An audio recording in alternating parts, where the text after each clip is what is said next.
But yeah, it's good to have everybody in the house. So this is the 3 Triple D, 3 Dimensional Dead Day, and yeah, I'll just kick it off. Yeah, I wanted to just gonna be a casual hang, and I want to just sort of like get our feet wet with this. But this is something I want to do, monthly, as like a meta hang where we can get together, community led. We can all vibe. We can talk on things, and sort of, just jibber jabber on the project and all of that. Um, but yeah, so 3 Dimensional Dead Day, 3D. We're coming into, with 3D vision. We've got the full vision. We're playing 3D chess, and we're trying to see things, in that light. And ultimately, I like the 3D aesthetic because it's a very, if not the most popular trend within the broader NFT PFP space. So I kind of look at it like this bloodline that can weave throughout the space and kind of throughout the future or into the future, give us sort of like this opportunity for other communities to sort of all come together and kind of like maybe like cross collaboration, but for now, want to kick it off as like an obits, it's an obits space. So I want that to be the focus, and that's what's interesting to us. And we haven't had a ton of, spaces for us to just vibe on, and we've had some good voice spaces, voice calls or whatever to tap back in on some of the hunts we've done, the 1331, the Silver Skull. So that's been cool to have those focused spaces. But I wanted to kind of like kick it off with something like that we could just talk about whatever we wanted to, and so we jumped that off with VeryCool has been helping me with this, and he had the idea like, hey, let's do something, preliminary in the Discord, in the Obits Discord. And we did that last week, and a few of y'all jumped in there. Divide was in there, and he, I think he was digging it, and so he's here today. What's your name today? Tomorrow, or your name in the Twitter? I forget. Oh yeah, tomorrow today. I knew it was something tricky, but anyways, so that's kind of the vibe for the 3 Dimensional, the three Triple D. And it's something I just want to explore, and like, it will be how it is today, but I want it to build into something where it's like a day for us to kind of, we can throw on our glasses. We all kind of, there's that aesthetic that is similar, and we're all like stomping around the metaverse. So in the future, that's why I kind of had it set up where, well, we might have a pre-party, we might have an after hang. We don't know where we'll go, and it might just be like, one day a month where we can all vibe together and just kind of stomp around the metaverse, to the point where in the future it might be that we're like going to a concert all together on a Friday night or something like that, where it all kind of comes together, it congeals, and we have this sort of like this day to kick it. And but anyways, that's kind of the and maybe I can share some of my stories for anyone who's new, about what got me so hooked. And the story for that would just be when I joined the project, what happened kind of around Halloween, October 2021, was the people who were holding and even not holding, the project started this riddle. They kind of dropped this muffled, distorted audio clip on Twitter, and then a lot of people, in the Discord were trying to figure out what it said. It wasn't easily understood. So people were playing it backwards and slowing it down, and we were piecing together this audio clip, and then eventually we figured it out. A transcript was dropped on Twitter, and then it just kept leading to more and more clues. These movie posters were posted around Halloween.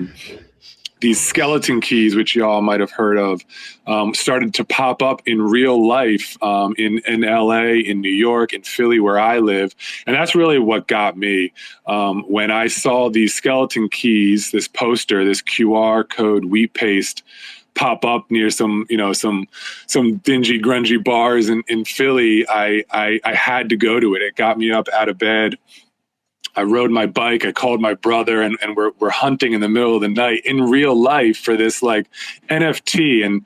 And when I was doing that, it just made me realize that like I was doing something I had never done before. Whether that be travel to a new city or get a tattoo or go to a concert or whatever you do in life where it's like new and exciting for the first time. Like I was feeling that and experiencing that. And so like I was just hooked. I was like, I need more of this. I'm buying more obits. I can't wait for the next riddle. I can't wait for the next creative thing that the project does for me. So that's kind of my story. And now that's why I'm like hooked and looking forward for to the future. And I think like I got into this project because of the street culture nature of it, because of the art nature of it. Just like this sort of sophisticated goonery, right? Like that you don't really see in any other spaces, in any other discords. It like to Mr. Regular's point, it's about the floor, it's about the hype, and like there's no conversation happening there. There's just people trying to pump their bags, right? And so which is silly because like everybody in the Discord is already bought. So I don't get that in the first place. But I think there's an edge to this culture, to the obits. Like I want to come into spaces and see Gigi Allen, and I want to see punk playlists, and I want to see orphan street art. And that's from day one, like that's what I was trying to bring to the space of like, if you were to scroll back in the history of the Discord, like I just wanted to spend my time posting music, posting art. Like that's what I do in my life outside of the things that pay me. And that's what I'm looking for in this community. I'm not an engineer. I'm not a tech person. But what I think is extremely exciting about the street art nature of it and these street teams that are coming up is like it becomes like a real world, a real living project, right? And so, I think some things that I would want to say is like everybody that is getting involved, like take pictures and make sure document the process of creating the art in the physical spaces, because there's at the end of the day, like we don't want just a picture of the sticker of the obit that you slapped up on the mailbox or on the street corner. Like you document the process, get out there with the homies, with the crew, take pictures of it, and that's what I'm going to do. And so and I think like what happens then is this is a slow build, right? Like it's not, VeryCool's made this analogy. I've made this analogy. I think of this as like a band or as like an artist, right? Like most of them don't blow up overnight. It takes time to build. This project's like 4 months old, and people are like already lose their mind if they don't, if they can't triple their bags in 3 days. And so, the faith that I have in the community and Interval in particular to have incredible aesthetic choices and artistic vision and actually have a plan for this, even if it's not clearly articulated all the time, is what keeps me coming back and what, makes me want to hold the obits, because I know like I spend time with people that are not part of the tech culture here, and they like obits when they see them. Like if they see my phone and see an obit, they're like, "What is that, dude? That looks sick."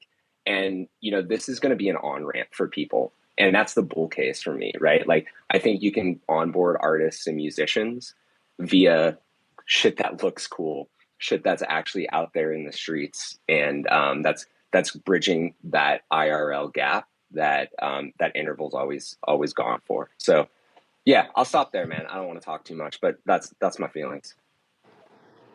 Yeah, right on. That's perfectly put, man. I appreciate it. And yeah, like it truly is a project. Like there's something so sweet about it being this sort of slow burn, because we have had a pump, back during the Halloween thing, I guess, and because a lot of prominent people got on board, and they're still on board, and they're sporting the PFPs, and so we did have this sort of like pump for a little bit, and I think it pulled in some people that thought, all right, we're gonna make some money off these guys, and it's cool. Like and so the way our project has like evolved, it's kind of not allowed. It has disallowed for flippers to come in, and because nothing's changed since that punt. Like we've only, it's way tighter of a project. A lot has grown and evolved.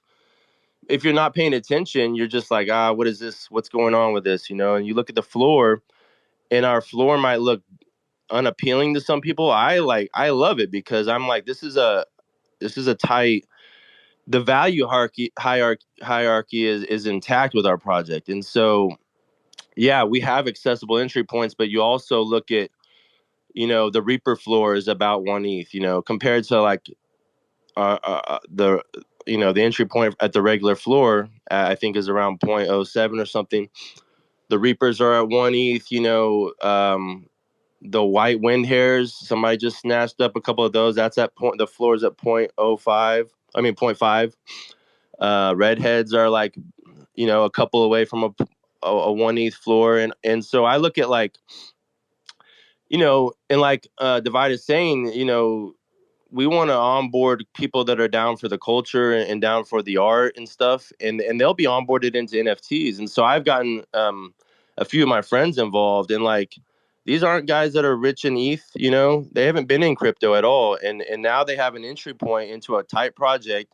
So I like the floor being being low, and I can pick up more. Like I can keep accumulating. I'm trying to accumulate this whole bag of bones. Like I got a whole dungeon of skulls I'm just sitting on, and I want more. I always have my eye on new, new targets that I want. And so honestly, like there's a lot going on with the project, and I look at that like as I look at the comprehension barrier as walls of protection for the project, honestly. So in some projects, you do a million invites, and you tickle the Discord 1,000 times, and you do this, you do that, and you do all this pump stuff.